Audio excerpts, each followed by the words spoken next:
बांग्लादेश की मैं अब बात बांग्लादेश में आने वाली सियासी सुनामी की। भारत विरोध की राह पर बांग्लादेश ऐसा चल पड़ा कि वहां की सेना से लेकर कठपुतली सरकार तक पाकिस्तानी कट्टरपंथियों के जाल में फंस गई है। हालत यह है कि अब बांग्लादेश की अंतरिम सरकार के प्रमुख मोहम्मद यूनुस के तख्ता पलट की भी आहट सुनाई दे रही है। बांग्लादेश में छात्रों ने फिर से बगावत शुरू कर दी है। ये बगावत यूनुस सरकार के खिलाफ है, तो क्या यूनुस का भी हाल पूर्व प्रधानमंत्री शेख हसीना जैसा होने जा रहा है? और क्या छात्रों के हिंसक आंदोलन का दूसरा फेज भी शुरू हो सकता है?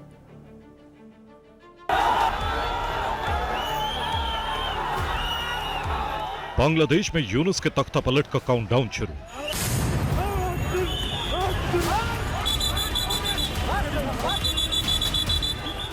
बांग्लादेश में छात्रों के एक और हिंसक आंदोलन की आहट।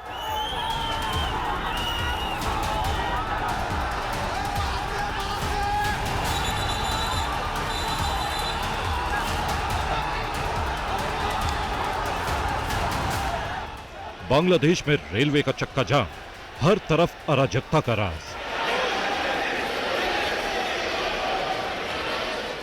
बांग्लादेश की सरकार हर मोर्चे पर फेल। यूनुस सरकार पर सबसे बड़ा संकट।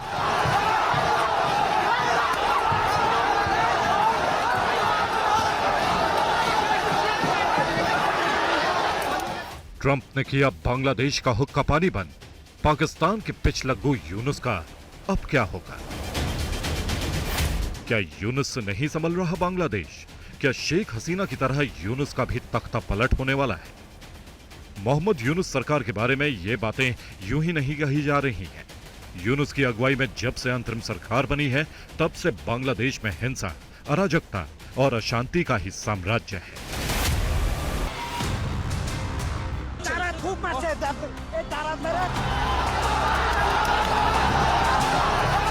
यूनुस सरकार के कामों और फैसलों से ना तो वहां के अल्पसंख्यक खुश हैं, ना ही वहां का बहुसंख्यक आम आदमी।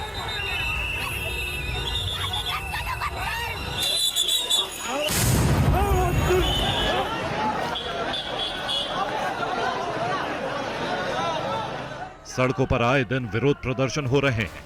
यूनुस सरकार के खिलाफ नाराजगी को लोग खुलकर जाहिर कर रहे हैं।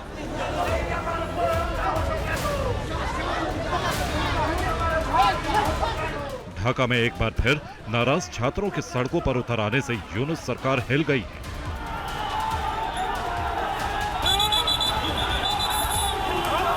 छात्रों के प्रदर्शन के दौरान कई जगहों पर नाकेबंदी थी। पुलिस ने छात्रों के विरोध प्रदर्शन का दमन करने के लिए लाठीचार्ज का सहारा लिया।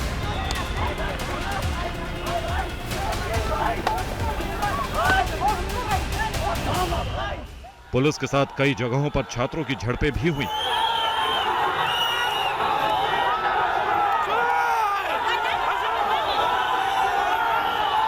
ऐसे में माना जा रहा है कि ढाका में हिंसक छात्र आंदोलन के दूसरे दौर की शुरुआत हो सकती है।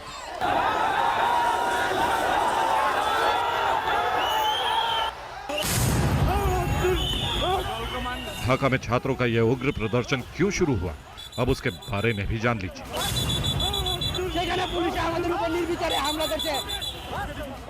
इस आंदोलन में ढाका विश्वविद्यालय से जुड़े 7 कॉलेजों के छात्र शामिल हुए। छात्रों ने अंतरिम सरकार के सामने 6 मांगे रखी हैं। इसमें ढाका यूनिवर्सिटी से अलग एक स्वतंत्र विश्वविद्यालय की भी मांग है। इसके अलावा भी छात्रों की कई अन्य मांगे हैं। छात्रों ने यूनुस सरकार को इसके लिए डेडलाइन भी दी है।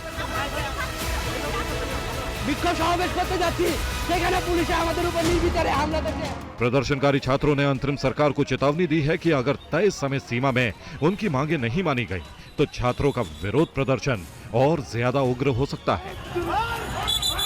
आर पार की लड़ाई की धमकी दी है। छात्रों के इस आंदोलन से यूनुस सरकार भी टेंशन में है। मोहम्मद यूनुस को इस बात की जरा सी भी उम्मीद नहीं थी कि भारत विरोध के एजेंडे पर चलने वाली अंतरिम सरकार के खिलाफ ही शेख हसीना के तख्ता पलट की तर्ज पर बांग्लादेश के अंदर छात्रों का विरोध प्रदर्शन फिर से शुरू हो सकता है। सवाल है कि आखिर यूनुस सरकार को बगावत का सामना क्यों करना पड़ रहा है? देश भर में दिनों दिन हालात क्यों बदतर होते जा रहे हैं?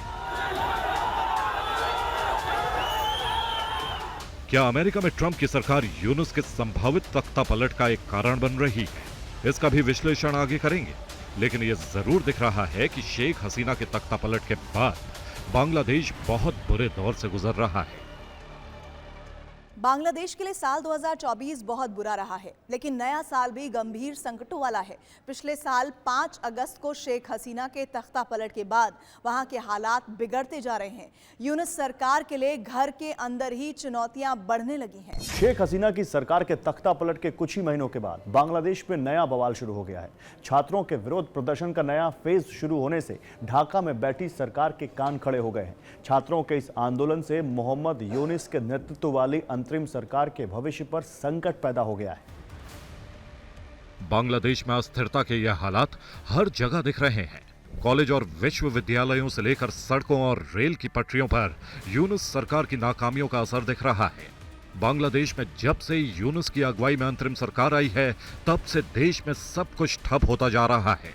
बांग्लादेश में रेलवे कर्मचारियों की हड़ताल के कारण मंगलवार को देश भर में ट्रेनों का परिचालन ठप हो गया।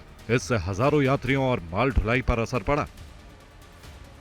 दरअसल बांग्लादेश में रेलवे कर्मचारियों ने पेंशन में वृद्धि और अन्य मांगों को लेकर हड़ताल शुरू कर दी है। हड़ताल की वजह से रेलवे स्टेशनों पर हजारों यात्री फंसे रहे। घंटों इंतजार करने के बाद रेल यात्रियों को वापस घर लौटना पड़ा।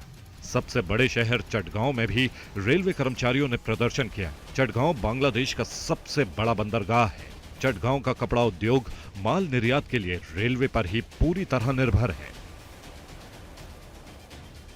ऐसे में लगातार हड़ताल और विरोध प्रदर्शनों से उद्योग धंधों पर भी असर पड़ रहा है। अंतरिम सरकार के दौर में बांग्लादेश में हर व्यवस्था लड़खड़ा जाने से आम लोगों की नाराजगी यूनुस सरकार के खिलाफ बढ़ती जा रही है। इस बीच रेल कर्मचारियों ने धमकी दी है कि अगर उनकी मांगें पूरी नहीं की गईं, तो रेलवे की हड़ताल अनिश्चित काल तक जारी रहेगी।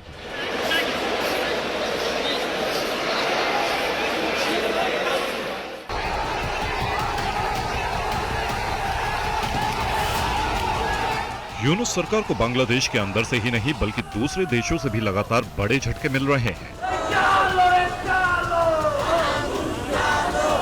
सवाल है कि क्या अमेरिका में डोनाल्ड ट्रंप की सरकार यूनुस के संभावित तख्तापलट का एक कारण बन सकती है? मोहम्मद यूनुस को अमेरिका के डेमोक्रेट्स का करीबी माना जाता है, लेकिन अमेरिका में अब ट्रंप के सत्ता में आने के बाद से यूनुस का वो बैकअप खत्म हो गया है जो उन्हें बाइडेन के दौर में हासिल था। बांग्लादेश के प्रति खासकर मोहम्मद यूनुस को लेकर ट्रंप का रुख बहुत आक्रामक है।